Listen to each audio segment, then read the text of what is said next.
I was in New York over this past weekend when I received the news alert on my phone from the New York Times that Governor Andrew Cuomo had just signed the legalization of gay marriage into law in the state of New York, and despite everything that nutjobs like Pat Robertson might say, the world did not come to an end. It did, however, come to an end today for former Illinois Governor Rob Blagojevich when a jury of his peers concluded that he was a liar, a crook, a cheat, and had attempted to sell then-Senator Barack Obama's seat to the highest bidder. And what's really interesting to me about both these stories is that what brought them to fruition was simple humanity. Because one of the sad facts of life in the 21st century is that most of us come just shy of worshiping celebrities, whether they come from the world of sports, entertainment, or politics. If they're on TV or in the movies, people generally stop thinking of them as actual human beings, which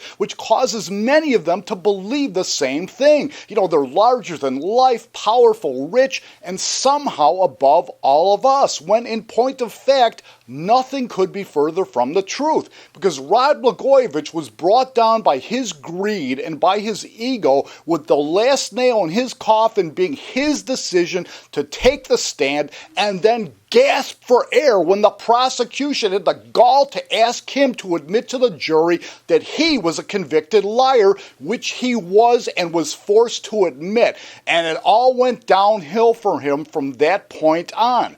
But in New York, we saw the other side of the humanity coin. Despite the fact that he didn't have the votes to legalize gay marriage in his state, Andrew Cuomo decided to reach out to conservatives from both sides of the aisle on the basis of simple humanity. Because as former Vice President Dick Cheney can attest to, being born gay or lesbian has nothing to do with the politics of the family you're born into. Lots of very rich and powerful conservatives in this country have gay and lesbian relatives, and Andrew Cuomo has proven that when you ask them nicely, they just might be convinced to take a stand on the behalf of the people whom they love. And while I don't know if the politics of humanity can take root in the harsh soil of today's Washington, I can't help but wonder if it might not actually work there as well. Because Andrew Cuomo made an appeal to the better angels of our nature and was rewarded with a resounding victory. Rob Blagojevich took the opposite path and in doing so lost everything.